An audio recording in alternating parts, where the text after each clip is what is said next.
Hello, everybody. I'm Doug Schmidt, and I'm looking forward to giving you an overview today of how we're going to navigate our AI-enabled future in defense and other high-stakes domains, although, to be honest with you, I'm going to focus primarily on defense. We're going to talk first about how we can work together to assure the future of software engineering and AI engineering, and then more to the point of this particular presentation and this particular summit, talk about opportunities for applying generative AI in testing and evaluation. I'm going to focus largely on operational test and evaluation since that's the audience here, but it's important, as I'm sure you know, that addressing some of these issues, especially for AI-enabled systems, needs to also take into account developmental testing and contractor testing and so on. This is informed by the work that I did at the Pentagon last year in my role as the Director of Operational Test and Evaluation. I will make all the slides available later. I'll give the PDF version of this so you can click on the links. There's lots of links at the bottom of the slides. The link at the bottom of this slide was me giving a presentation when I was at the DOT&E about our vision of what we were doing. Now, I should also, of course, hasten to add I'm no longer the DOT&E, and there's lots of great people there who continue the work that we started, and I'm sure have taken it much further. So I'm just going to try to give you a flavor of what I see unfolding. Even though we have some time together, there's always more to discuss, and I have a playlist on YouTube in my YouTube channel that has all kinds of stuff about various forms of generative AI. So you might want to take a look at this. You can also just search for me on YouTube and you'll find my playlist. Okay, so let's start off with talking about assuring the future of software engineering and AI engineering. And for those of you who are friends of Peter Sellers and Stanley Kubrick, they of course had the famous movie Dr. Strangelove, which had the tagline, "How I Learned to Stop Worrying and Love the Bomb." Well, I've learned to stop worrying and I'm going to love the bot. So I'll talk about that. So where did this all start? About 5 years ago, I was working on a study with my colleagues at the Software Engineering Institute at CMU. This was sponsored by DARPA and NSF. And we came up with a roadmap that we thought would describe what was going to happen in research and development for the next 15 years, 10 to 15 years or so.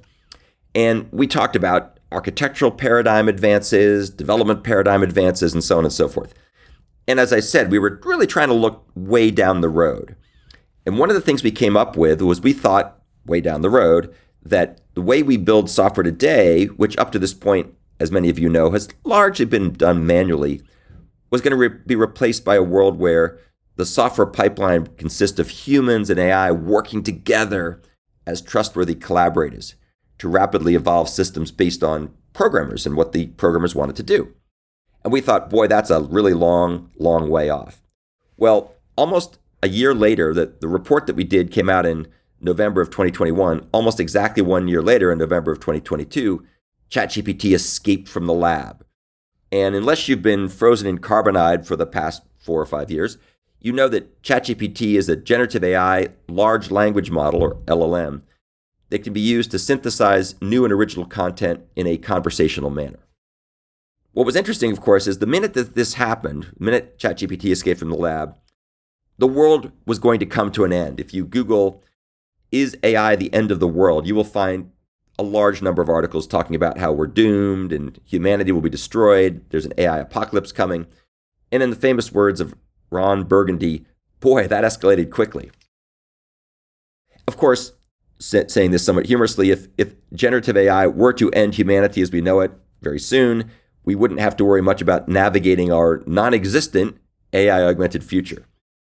But realistically speaking, I don't think that AI is going to be the end of the world. I think there's a lot more things that are higher probability to cause us trouble.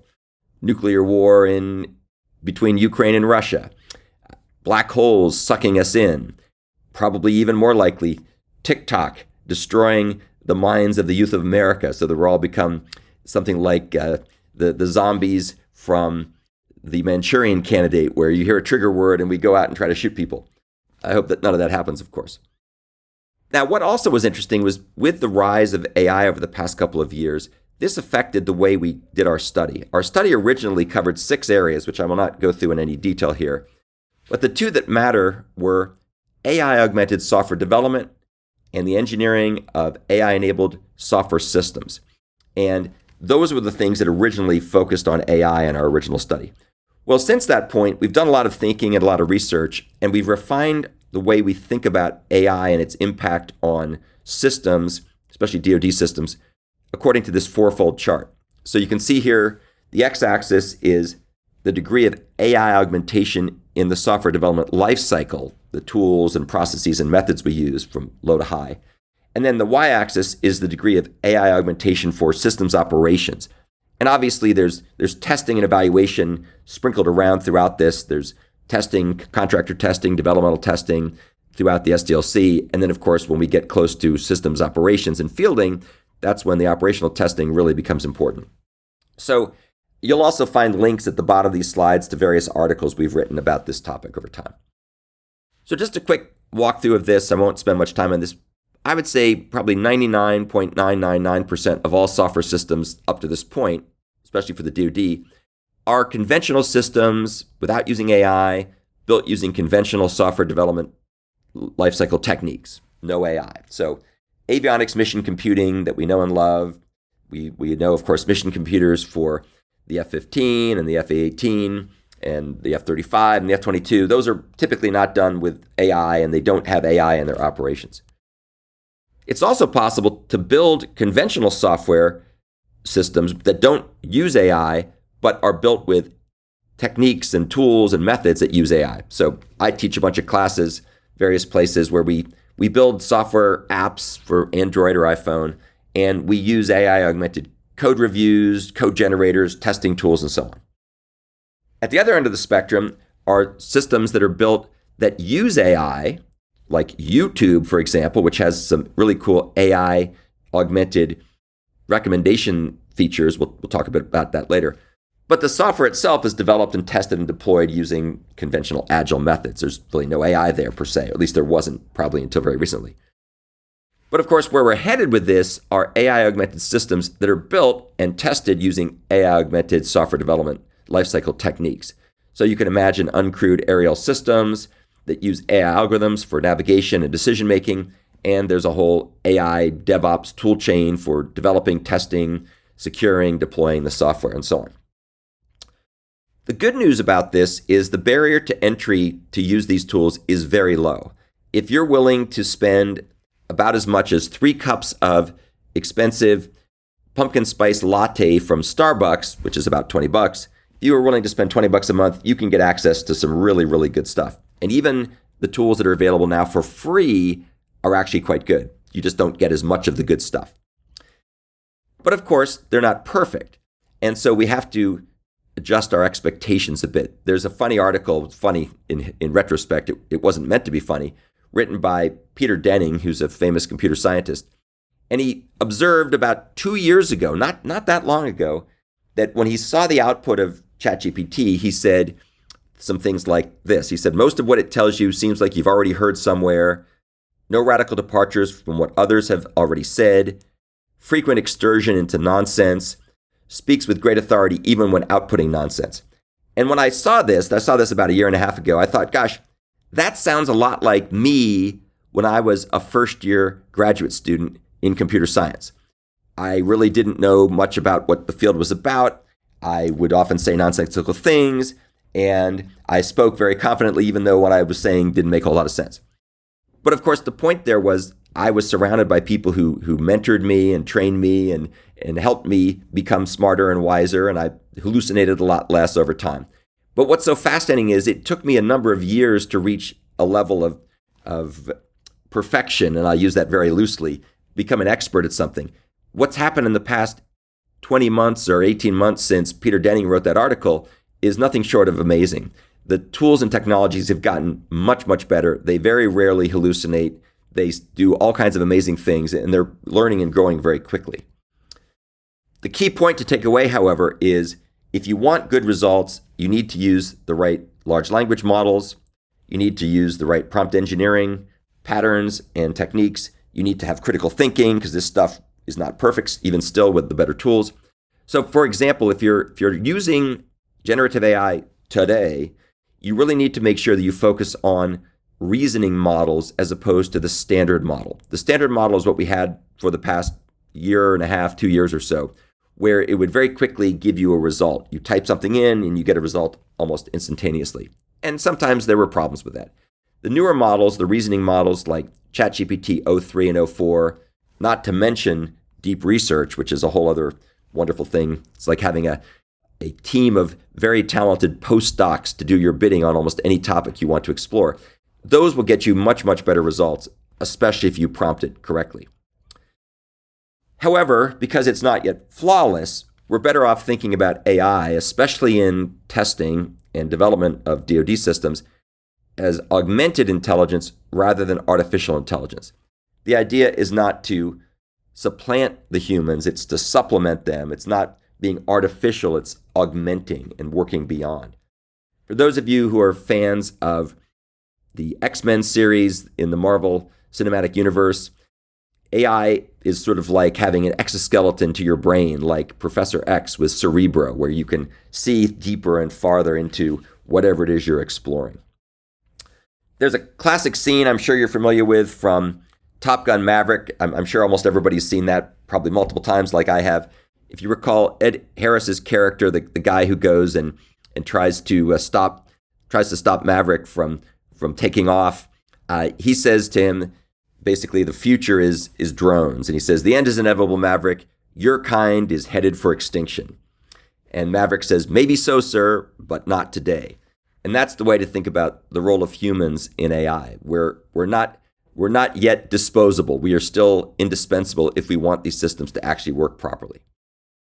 What's also important is to understand the consequences of making and detecting mistakes when you determine if and when to apply AI to your practice, to things that you actually might do in testing or development. In some cases, there's not much of a risk even if mistakes come through, and there's a very high probability that people will detect those mistakes. For example, I use AI for some of the grading and assessment for the programs that my students write. And I pretty much guarantee you anytime AI makes a mistake in the grading, I will hear about it because the students will go back and look carefully when points were deducted. And if they were incorrectly deducted, they will tell me instantly. So that's a good example of where AI can be used without much consequences of failure. Of course, if you're trying to use this for nuclear power plant control systems or various autonomous systems, autonomous vehicles, avionics control systems, medical devices, not necessarily the best place to use this technology yet because it still has imperfections. So let's talk briefly about the impact of AI augmentation on the software development lifecycle. So as you know, there's many different phases in the lifecycle, and we can apply AI to all of them. In fact, we wrote a paper recently that'll be published in a book, and you can get a link to a draft of this at the link below that talks about all the ways in which AI can be applied throughout the lifecycle. I'm going to focus in, however, on the programming side, and I'm going to use what is a very high percentage prediction. For those of you who remember 1970s NBA basketball, or ABA basketball for that matter, there was a famous guy named Dr. J, Julius Erving, and he loved to dunk. And they said, Dr. J, why do you like the dunk so much? He said, well, it's a high percentage shot. So my very high percentage prediction is generative AI is having a very significant transformational impact on the way we build software. One thing that's become very clear, and if you work with people who build software, you should really make sure they're aware of this. There's some tools that are coming out and are already out that will greatly improve the efficiency and quality of software development by reducing the cognitive load on the person or the team. Some good examples of this, which we'll take a look at later, are things like Codium AI, there's Copilot, there's Code Whisperer, there's all kinds of stuff that you can use, Tab9, just to say a few things. Very, very popular, very powerful tools. I've been applying these tools to the courses that I teach. You can take a look at some of those if you're curious. It's just amazing.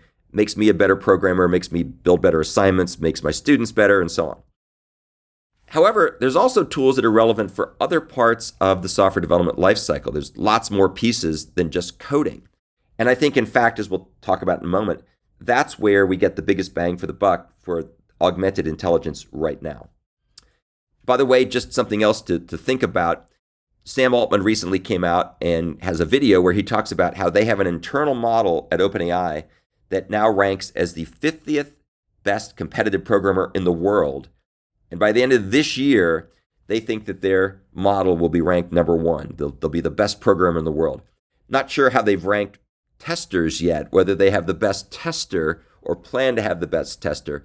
But it's clear that things are moving very quickly. What I was saying before about how rapidly the evolution is taking place.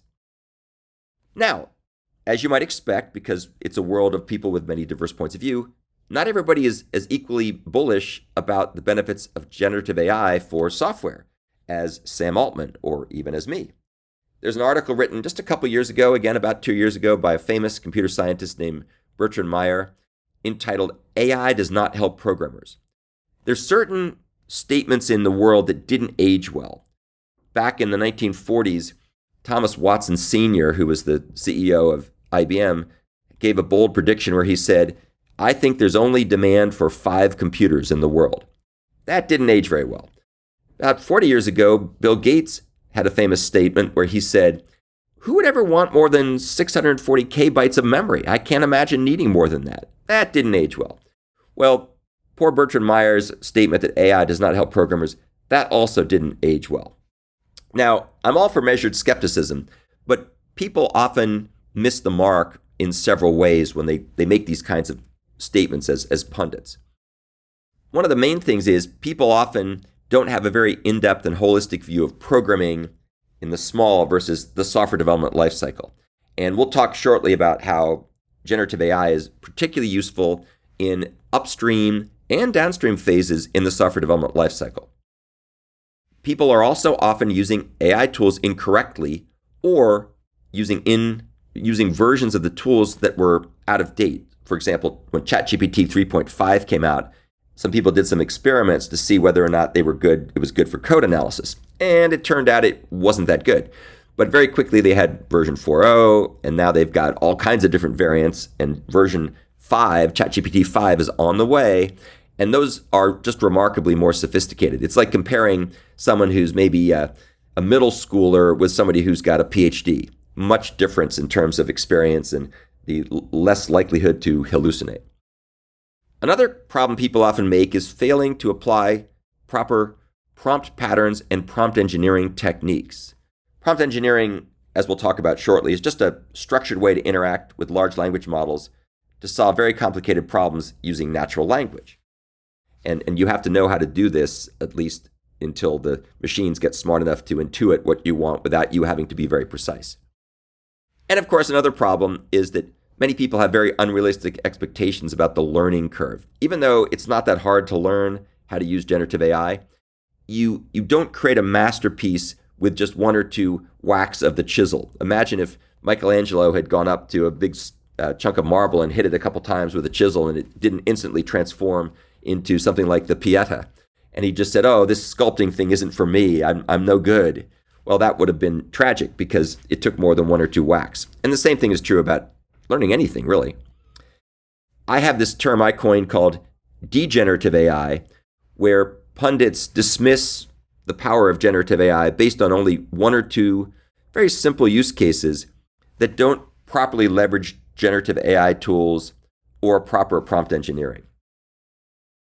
Another big concern that many people have, and not without reason, is that the high-tech workforce is going to be decimated.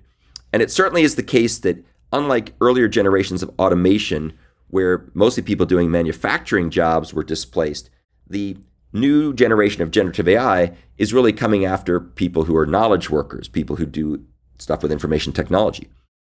However, I think it's much more likely that AI won't take your job, but that a person who knows AI better than you may take your job.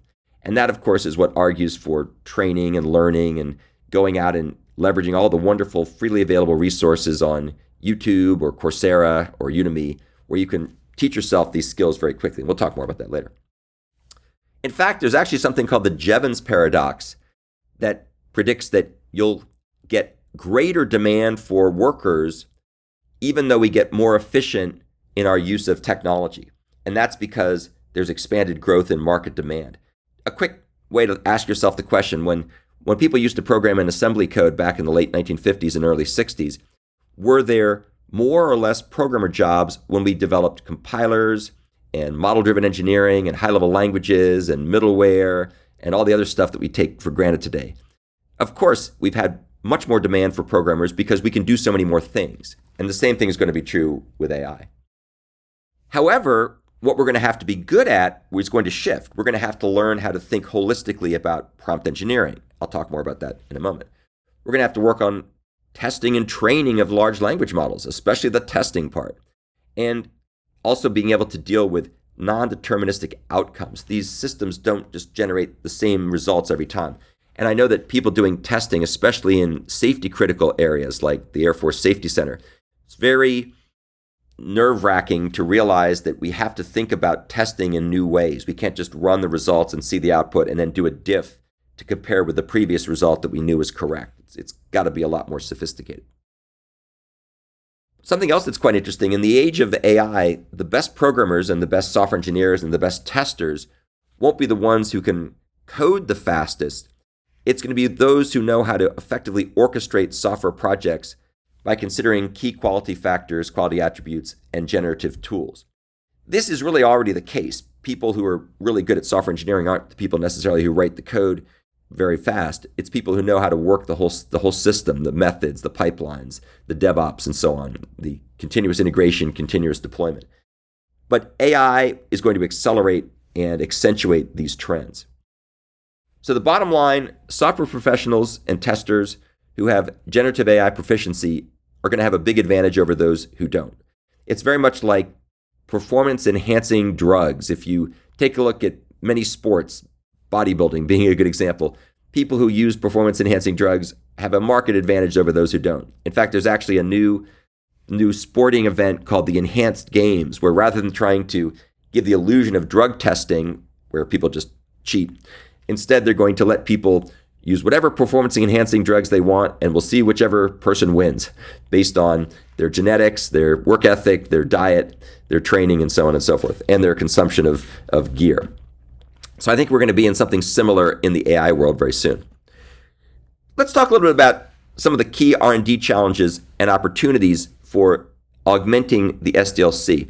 And I'll talk a little bit about testing here, but I'm really going to talk a lot more about the testing part when I get to the operations phase. So the first thing we need to do is sort of rethink how we do the software development lifecycle. And this, of course, includes testing and integration. Most work to date in AI has focused largely on downstream phases, particularly implementation and testing. So there's lots of interesting papers where people take a look at how to use AI for testing, how to use AI for development. Lots and lots of stuff in that space. And not surprisingly, that's where people get very nervous that their jobs are going to be outsourced. The challenge, however, is if you focus solely on coding and testing, you've got a problem, because the measure of success is perfection. If you had a compiler that generated really optimized code, but it was buggy 10% of the time, you probably wouldn't want to use that compiler. Likewise, if you had something that generated test cases and it was very efficient, but it generated test cases that were wrong 10% of the time, you might not want to use that either. So where I think we can be focusing, of course, we want to keep making those coding and testing better, but I think we need to be focusing on looking throughout the software development lifecycle at the types of data and artifacts that are produced and knowing how to apply AI effectively to them. So during the requirements phase, there's all kinds of artifacts, meeting notes, risk assessments, vision statements. When we get into the development of the product, we start having diagrams, UML diagrams, for example, software documents, the system architecture documents, the SAD and requirements documents. There's source code, of course. When we get to testing and QA, we've got prototypes, we've got test plans and temps, we've got benchmarks and so on, standards, regulatory documents. In deployment, we've got images and pipelines for doing various kinds of DevSecOps analysis. And then when we get into sustainment, there's all kinds of things we do to try to keep track of where we are and user stories and so on. There's lots of information to analyze here. And the nice thing about this part of the process is that the data that we're looking at is now consumed and reviewed by large teams of people. And for those of you, I'm sure many of you, probably all of you, have worked on reviewing documents where there's dozens of authors and maybe many people who are adding and revising the document, it quickly becomes a big muddle. And the goal of success, the measure of success isn't perfection, because that's really not attainable. Is it better than what groups of people can do in the way that people do things, where they need lots of pizza and Diet Coke and amphetamines to keep plowing through this stuff. So I think there's a lot more payoff here. In particular, all these non-code artifacts can be analyzed at scale by augmented intelligence much, much better, faster, cheaper than by humans alone. And we've been doing a lot of research lately to demonstrate this, and I'll talk a bit about that. Here's one simple example. Some of you may be familiar with the AFMAN 91-119 document, which talks about safety design and evaluation criteria for nuclear weapons system software. And there's all kinds of variants for this for a little bit less mission and safety critical systems. These are documents put together by very smart people thinking for very long periods of time, and yet they contain inconsistencies. They contain incompleteness. There are discrepancies. And so we did some experiments where we applied LLMs to analyze the document, the 91-119 document, and it was able to identify some discrepancies and issues. There's actually a field of research emerging called document inconsistency, incompleteness, and discrepancy, or DID, detection. And there's a nice paper that we published. It's going to be appearing actually this week at the Naval Postgraduate School Acquisition Research Symposium that talks about using large language models for this DID detection. And I think this is a very promising area. More generally, there's just better AI tooling throughout the development lifecycle. So you've probably heard of retrieval augmented generation, which is a way of trying to minimize hallucinations by encoding documents into vectors and then being able to extract the appropriate part of the document, much like Dumbledore would take and remove pieces of his memory and put it into the pensive in Harry Potter. It's kind of the same idea. Moreover, the latest and greatest large language model platforms like ChatGPT have lots and lots of other tools and services that they integrate through a single portal. And this is going to get even more refined with ChatGPT 5, which is supposedly going to have a unified magic interface where there's kind of one prompt interface to rule them all, and it will figure out which of the underlying AI models to use to carry out the tasks that you're asking it to do.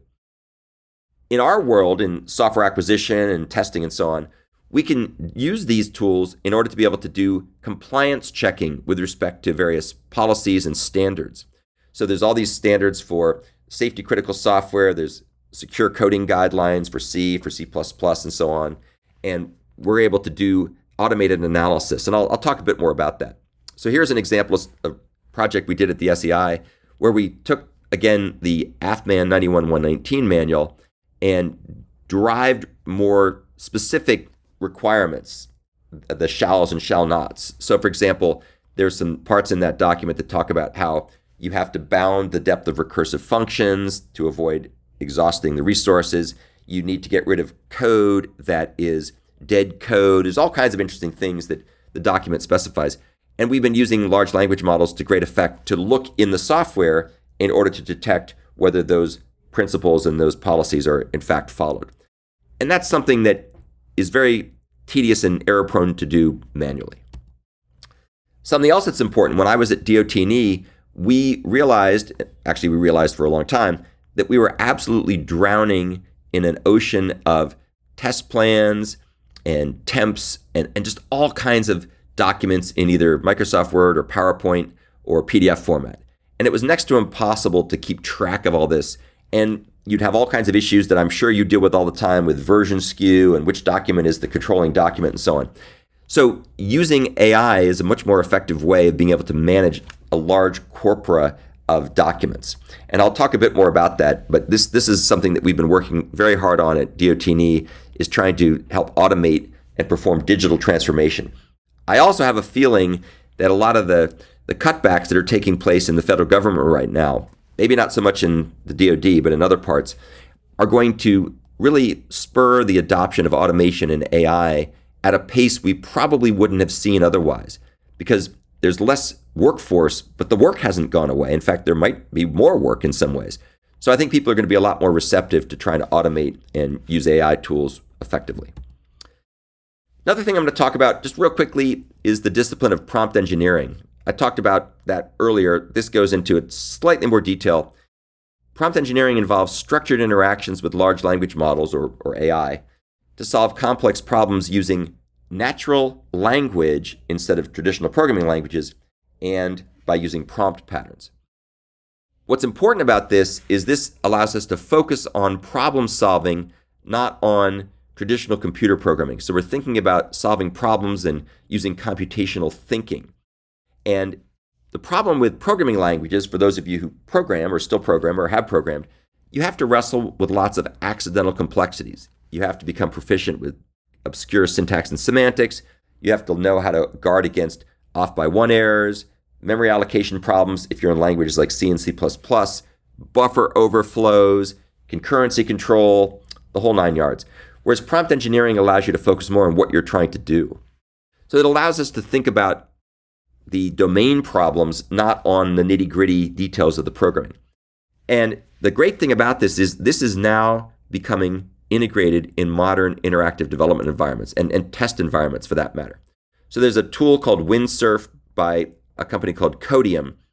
And this is a little demo. I encourage you to click on the link when you get the slides and watch this. It's really fascinating because the left-hand side is traditional software development editor, and the right-hand side is basically a prompt window.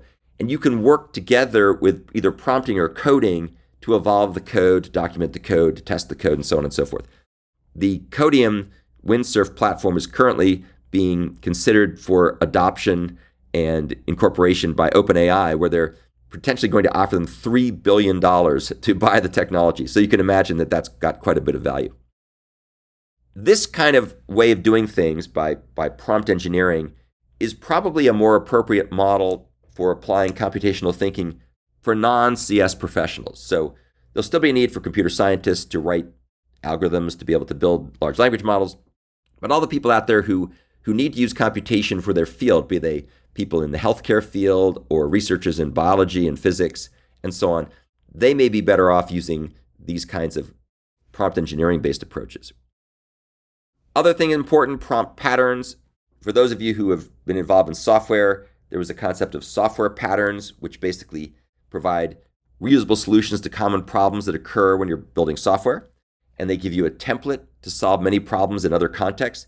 The same idea of software patterns now applies to how you interact with large language models. So by codifying these best practices in terms of prompt patterns, it allows humans to maximize the accuracy of their queries to a large language model, and also makes it possible to transfer knowledge across large language models more effectively and accurately. So there's some papers we've written on this topic that are very popular, and if you're curious, I encourage you to learn more about that. The bigger picture view, and this is where it starts getting into the testing phase and later parts of the software lifecycle or other parts of the software lifecycle. Historically, people thought about software development, but then they realized there was really software engineering, all these other things you've got to be concerned with if you really want your software to be accurate and robust and fail-safe. Same thing is going to be true with prompting. So people right now think of prompt engineering largely as these parlor tricks you use to get the large language models to do your bidding. But that doesn't take into account the bigger picture of when we start to build and field and deploy and test and maintain and sustain large systems where many of the pieces are developed using AI. We're going to have to think about prompt engineering in the same way as we think about software engineering. We've got to think about testing and maintenance and configuration management and so on and so forth. And this is going to be essential to make sure we can sustain these systems effectively and cost effectively over time, avoid problems with technical debt, and so on and so forth. So watch this space. I think over time we're going to see a lot more focus on a holistic view of prompt engineering. All right, now let's get into the really interesting part for me, and I think most relevant for you, which is using AI in system operations, because this starts getting into the operational testing part. Now, when people build systems that use AI, there are parts that are AI, there are parts that are not AI, and there's lots of different AI. Right now, generative AI is sucking the oxygen out of the room, but there's lots of other AI that we need. For example, if you're building an automatic target recognition system, you need computer vision, which is probably not generative AI. It's probably using other machine learning techniques, hopefully ones that are more deterministic and more testable. It's important whenever we think about the interactive AI, the generative AI, that humans be in the loop. And that is also the case in situations where the system is running. We can't necessarily get the human out of the loop, although in some situations it's going to be essential. So why is that important? It motivates the need for skilled prompt engineers who know how to use the right tools and the right methods and the right processes. There was an example of such a technology space in our national agenda, the one that we did back 4 years ago or so, which we called societal scale infotainment systems. And these include all the wonderful social media that we probably spend too much time with and probably share too much information on. Things like the Facebook and Instagram, and for those of you who have teenage kids, TikTok and so on. A good example is YouTube. YouTube is a multimedia content delivery platform that uses AI for all kinds of things. It uses it for recommending what videos you might want to watch. It uses it for captioning. It uses it for moderation and content management. It does analysis, advertising, and so on and so forth. And there's actually some interesting articles about how YouTube works under the hood and how AI is used. I'm a lot more interested, of course, in mission-critical systems. Systems where the right answer delivered too late becomes the wrong answer. This is really where it really matters, especially for the people doing operational test and evaluation. There's been a number of advances over the past couple of years. You're probably aware of some of this. There's a technology platform called AIP, which is Palantir's AI platform, and they've got a really cool demo you should watch if you haven't seen it that shows how generative AI models can be used to support battle management decision-making processes. There's also something called the Donovan platform from Scale, which again has a very cool demo you should look at that ingests and analyzes both structured and unstructured data to help analysts understand, plan, and act rapidly. The demo is pretty cool. They're trying to track a cargo ship that seems to be emitting radiation and trying to figure out what to do in minutes instead of weeks. And of course, when you think about all the sixth generation stuff that's coming down the road, and I'll keep this at a high level, think about NGAD and NJAD and so on, there's an awful lot baked into that requires intelligent digital capabilities, both for the pilots, for the remote controlled portions, onboard AI controlled missions, just all sorts of things. This is what we were spending a lot of our time at DOT&E looking at, is how are we going to test these kinds of systems, not to mention how are we going to build these kinds of systems. AI augmented software systems have different characteristics than those that don't use AI. So one of the most obvious things is they're non-deterministic. Now, sometimes we make systems non-deterministic by intent. So for example, chatbots try to be non-deterministic so you feel like you're talking to a person and you don't just get back the same rote answer every time you ask a question. However, sometimes systems behave in non-deterministic ways that we don't want. If you're trying to build some kind of shipboard missile defense system, you really want it to be deterministic in how it addresses incoming threats. You don't want it to do something wildly different every time it runs. That would drive the testing community crazy if nobody else.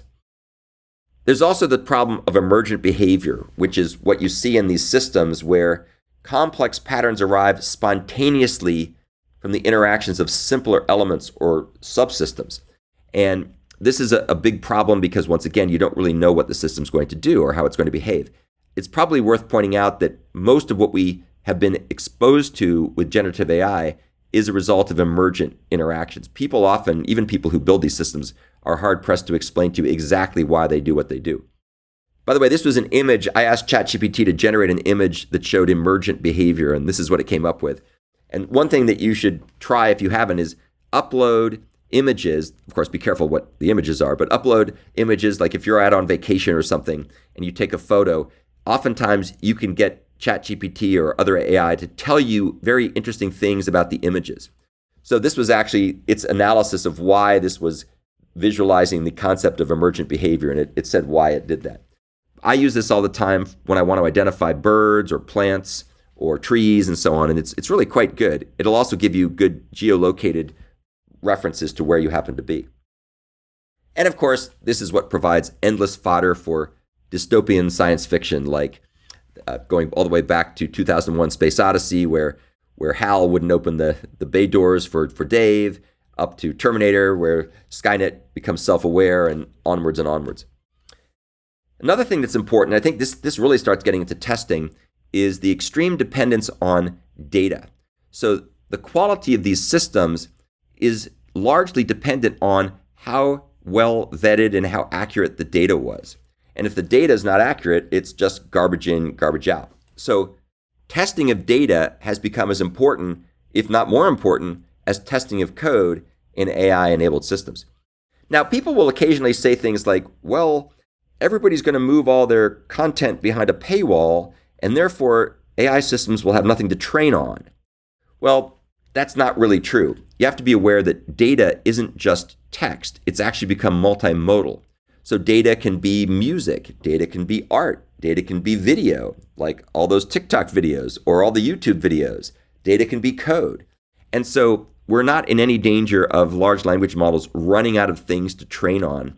In fact, there's more and more content created all the time in the form of TikTok and YouTube and so on that people analyze and discuss and debate and so on. And so I think it's going to be fair game for a long time to keep learning. Of course, there'll also be a lot of challenges to make sure that the data is unbiased and fair, but that's a different issue. So let's talk about some of the R&D challenges and opportunities for AI augmented systems operations. And now I'm really going to delve into the testing part. So the first thing to realize is there's a lot of challenges in trying to figure out how to create engineering techniques and tools to specify, architect, design, analyze, test, deploy, and sustain AI augmented systems in operations. There's a classic movie I'm sure many of you have seen called The Graduate, in which Dustin Hoffman's character is told by, I guess it's his father-in-law or something, or someone who's a neighbor. He says, I just have one word for you, plastics. Well, the two words I have to say are assured AI. That is really what we're trying to get to. And this is, of course, particularly important for us, for the DoD, because not everybody's that concerned with software-reliant system safety and avoiding mishaps and collateral damage and so on. I'm sure you've heard about the advent of killer robots. We're seeing a lot of that in the Ukraine conflict. We're seeing a lot of that in the Red Sea and so on. And this is a big problem. Our challenge is we're not supposed to have systems that just go crazy and try to blow everything up in sight. So we have to be a lot more concerned about quality and safety and suitability and survivability and effectiveness and all those other good properties. What makes this even more challenging is our near-peer competitors are now wantonly integrating generative AI into their military operations. There's wonderful open source articles and strategy documents about this. One thing that's becoming very clear, the US spends most of its focus of AI on human-in-the-loop ISR, intelligence, surveillance, and reconnaissance. The near-peer competitor from the People's Republic of China, in contrast, is spending a lot of their effort on autonomous systems. And that's because they don't have as much concern for collateral damage. So they're trying to make systems be smarter in their operations. We're trying to make our systems smarter in the way that we analyze data for various purposes. That is going to get us into all kinds of interesting scenarios probably in the not too distant future.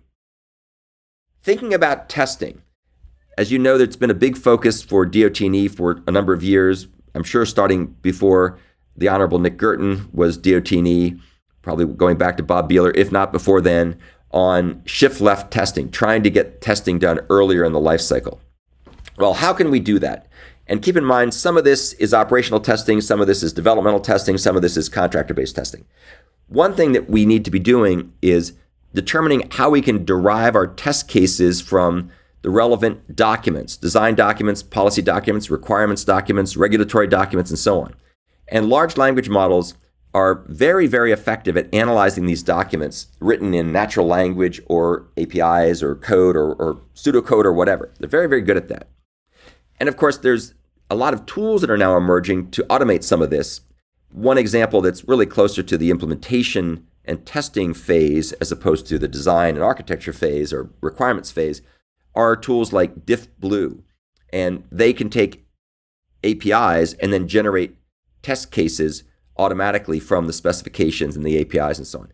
And I don't think it'll be too long till these things are hooked up to requirements and specifications databases like doors and be able to create a lot of test plans automatically. That's going to be a big win.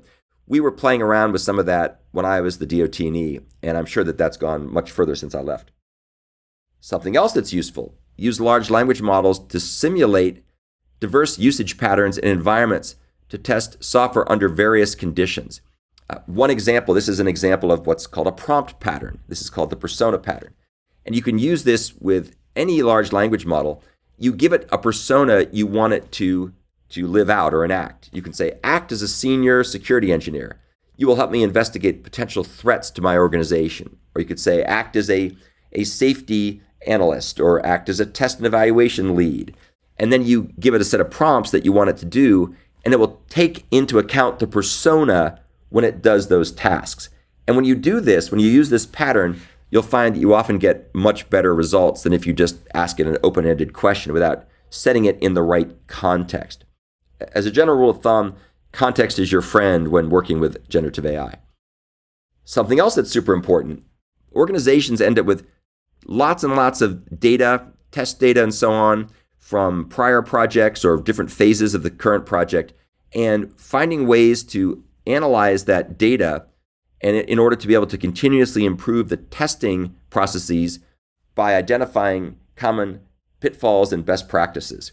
And when I was at DOT&E, we did various work with folks like George Rumford and his organization at the Test Resource Management Center in order to find ways that we could work with data management systems that we could mine to be able to get access to this information. Now, as you can imagine, there's two challenges here. One is to come up with tools that'll do a good job of actually analyzing this. And then the second part is getting access to the data that you need to analyze. And so we were working on things like the Cheetah system and other Serengeti and I think Safari, other African themed names that TRMC had come up with. But I think there's a lot of mileage to be gained there by thinking carefully about how we can do a better job of mining the data using these AI tools. And of something else that I think is really exciting, and we had just begun to do this as I was rotating out a few months ago, is to be able to identify trends in the DoD acquisition processes over time. For example, there's been a lot of discussion over the last decade about how it's been hard for the U.S. to be able to deliver capability on time and on budget. And there's all kinds of reasons for this. Upheaval in the federal government doesn't help. Sequestration didn't help. Endless continuing resolutions don't help. But I think there's also a sense in which some of the things we're trying to do, like the Joint All-Domain Command and Control, the JADC2 style systems, those are just really hard to build. And I think we've evolved to a point where a lot of what we're doing is not as straightforward acquisition as 20, 30 years ago. It's a lot more S&T based. So one thing I thought would be fun would be to take the DOT&E annual reports for the past several decades and analyze them and look for trends and patterns. And I have this hypothesis, which would be fairly easy to test, that more and more programs are not able to get their testing done. They're not even getting into the operational tests because it's taking longer in the development phase, because what they're trying to do isn't just a straightforward acquisition. It's really an S&T cycle, and it needs to be iterated on quite a bit more before we get into the operational testing. Now, I don't know if that's true or false, but I think that's the kind of thing that AI could help us analyze in a fairly straightforward way. And there's a number of people who are looking at ways to do this. We've been teaming up with folks at other national labs, various companies who provide support services in AI for this purpose. So these are just a few of the things where I think AI is going to be very beneficial for people doing operational test and evaluation. But once again, we need to start collecting that data much earlier in the life cycle. This is the kind of thing that needs to go on through integrative testing. And in fact, one of the challenges with operational testing is because people don't typically want to do this in perpetuity because you run out of money and time, if nothing else. We need to start getting a lot more data collected in the earlier phases and make sure that those earlier phases, especially the developmental phases, are actually done with the appropriate fidelity and depth needed to give us confidence that the results are meaningful. As you all know, if you have an AI augmented system, when it runs, it's not always going to behave exactly the same way. And so we need to make sure that we can do operational testing in a manner that gives us confidence that our test results generalize to other scenarios. And that leads into this next point, which I'll just make briefly. We can't assume that testing is done when we sign out the final report saying it's gone through and passed its tests. We have to be able to do quality assurance continuously at runtime for many of these systems, especially the AI systems. This was covered in other parts of our national agenda. We talked about assuring continuously evolving software systems at scale. And the neat thing is that there's some new tools that have come out over the past couple of years, like AutoGPT, that allow you to be able to continuously perform tests. And there's some interesting examples of using AutoGPT in conjunction with various open source Intel evidence in order to be able to do penetration testing, and a nice way of being able to automate this and try all kinds of different variations based on what we think that our adversaries may know about our systems and their weaknesses. Of course, it's not all unicorns and rainbows. This is tricky, especially when you get into safety critical cyber-physical systems where the right answer delivered too late becomes the wrong answer, and you can't really stomach a whole lot of non-determinism, a whole lot of unbridled diversity for its own sake. So I think there's still a lot of R&D that needs to be done, and that's the other thing that's important here too, is getting funding agents and funding agencies like DARPA and the Air Force Research Lab and so on to really start thinking carefully about how to do assured AI and assured autonomy. Those are going to be super important for the foreseeable future. So let me go ahead and wrap up and look ahead, and then I'll be happy to take any questions. So using generative AI tools effectively is a step towards the vision we put forth in our national agenda study 4 years ago, where we were envisioning a world where humans and AI work together as trustworthy collaborators. And even though things have happened a lot faster than we ever could have predicted 5 years ago, this trustworthy dimension is really the part that's going to take a while. I don't think the book will be closed, or the jury is still out, better way to put it. There still is a lot of challenges in getting trustworthy AI. And that's why this augmented intelligence is so important in the meantime. We got to make sure people are in the loop, they know what they're doing, they're paying attention. Of course, the ultimate goal is to be able to evolve software-reliant systems based on intent or design specifications, and basically doing computational thinking and problem solving rather than the conventional programming with all of its accidental complexities and strange problems. Why this is valuable, of course, is if we have the right tools, which combine coding and prompting and testing and so on, it'll allow us to be able to be more creative and focus on the bigger issues that AI is not yet able to deal with, rather than getting wrapped around the axle of all kinds of mundane coding details. And don't get me wrong, I love to program. I love mundane coding details, but it's not a very productive way, and it doesn't scale, and there aren't enough people who love to code and love to wrap themselves up in mundane coding details.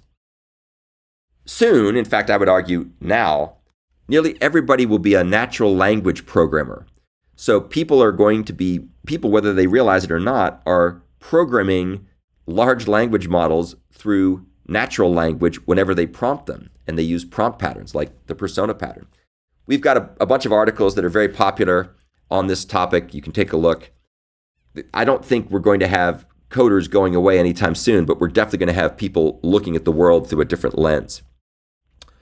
So there's still a lot of research, development, and policy governance that needs to be thought out before we can truly achieve the vision of humans and AI working together as trusted collaborators. But as I say here, there's no time like the present to jump in and try it. But if you try it, make sure that you use the latest and greatest large language models. Maybe not using DeepSeek if you're on a government computer, but the latest versions of OpenAI and Gemini and Claude and Grok from X, really, really amazing. And they're getting better at a fantastically accelerating rate. So again, last couple leave behinds here. There have been many disruptive technologies over the past 2,400 years, starting with writing around 750 BC, to the printing press, the steam engine, electricity, the digital revolution with computers, the internet, the web, and so on.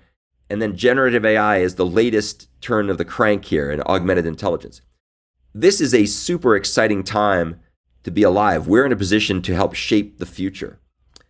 However, we have to be very sensitive to the forthcoming digital chasm. What is the digital chasm? The digital chasm is where we have AI savvy people who are hundreds, if not thousands of times more productive than non-AI savvy people. And we used to talk about the digital divide, which was the people with access to the internet and computers and those who didn't have that. That's getting solved slowly but surely. The digital chasm of AI is a much bigger problem and something that we all have to think about because the world is going to evolve very rapidly. The good news is very few people have more than about 24 months of experience with generative AI. So if you want to immerse yourself and start to learn, you can come up to speed and be as good as almost anybody very quickly because there are just not a lot of people who've done this for very long. Something else that's interesting to note, there's some evidence that indicates that novices actually benefit more than experts from using generative AI. And I think that's because a novice has further to go and AI can accelerate the pace at which they learn, whereas the experts are already at a certain level. And so they don't necessarily have to get deeper in their knowledge, or there might not be as much to go. Of course, where experts win is they can use these tools very rapidly and apply the critical thinking skills to make sure that they don't have hallucinations that they fall victim to and all the other things you've heard about where people use AI for legal briefs and don't take the time to check the references don't exist and so on and so forth. But the good news is you can pick this up really fast. So that's the end of what I wanted to talk about, and now I'm happy to take any questions.